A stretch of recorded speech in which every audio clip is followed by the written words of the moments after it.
గమనిస్తే కదిరి ప్రాంతంలో కదిరి టౌన్ నుంచి ఎన్పికుంట దాకా ఏదైతే రోడ్డు ఉందో రాయచూటి కదిరి రోడ్డు చాలా నెలలుగా చాలా సంవత్సరాలుగా ప్రజల్ని ఇబ్బంది గురి చేస్తున్నటువంటి పరిస్థితులను దృష్టిలో పెట్టుకొని ఈరోజున ప్రజలందరికీ కూడా వాస్తవం తెలియజేస్తున్నాం. ఈ రోజున గతంలో ఉన్నటువంటి కాంట్రాక్ట్ని క్లోజ్ చేయిస్తున్నాం. ఆ కాంట్రాక్టర్ కూడా నష్టం రాకుండా ఆయనకు పూర్తి స్థాయిలో భద్రత కలిగించే విధంగానే ఆయన బిల్లులు కూడా పూర్తి చేస్తా ఉన్నాం. మళ్ళీ రీటెండర్లను పిలిచేసి దాన్ని పూర్తి 3 నెలల లోపల, అంటే ఇప్పుడు జూన్ ఉంది, జూలై, ఆగస్ట్, సెప్టెంబర్, ఆ సెప్టెంబర్ లోపు కదిరి రాయచూటి రోడ్డు పూర్తి చేస్తూ ఉన్నాం. టెండర్లు కాదు, లేదంటే ఇంకొక ప్రక్రియ కాదు, పూర్తి చేస్తూ ఉన్నాం అని చెప్పేసి కూడా హామీ ఇస్తూ ఉన్నాం.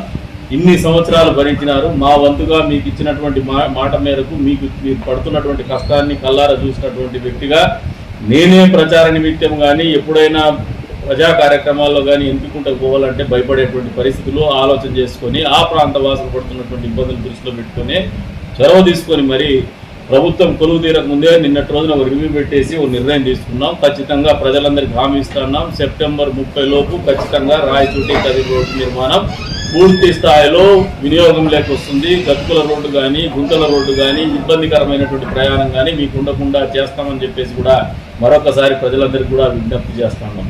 అంతేకాకుండా కుంటుపడినటువంటి అభివృద్ధిని పూర్తి స్థాయిలో ముందుకు తీసుకుపోతామని చెప్పేసి కూడా ఈ సందర్భంగా తెలియజేస్తున్నాం.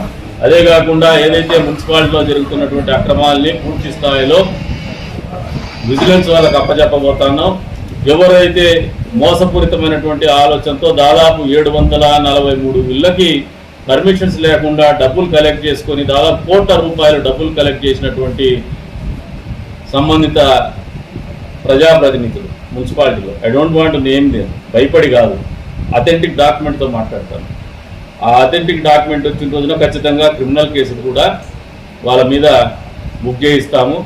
ప్రతి నయా పైసా కూడా రెవెన్యూ రికవరీ యాక్ట్ కింద వసూలు చేస్తాం. ఎవరైతే డబ్బులు ఇచ్చేసి ప్లాన్ శాంక్షన్ అని చెప్పేసి మోసపోయేసి ఇల్లు కట్టుకొని వాళ్ళు ప్లాన్ శాంక్షన్ లేదు, పాడు లేదు, మీరు ఎవరైనా డబ్బులు ఇచ్చింటే కూడా మీ డబ్బులు వసూలు చేసుకోమని చెప్పేసి కూడా వాళ్ళకు కూడా చెప్తున్నాం. ఎందుకంటే ప్రతి నయా పైసా ప్రజల డబ్బు.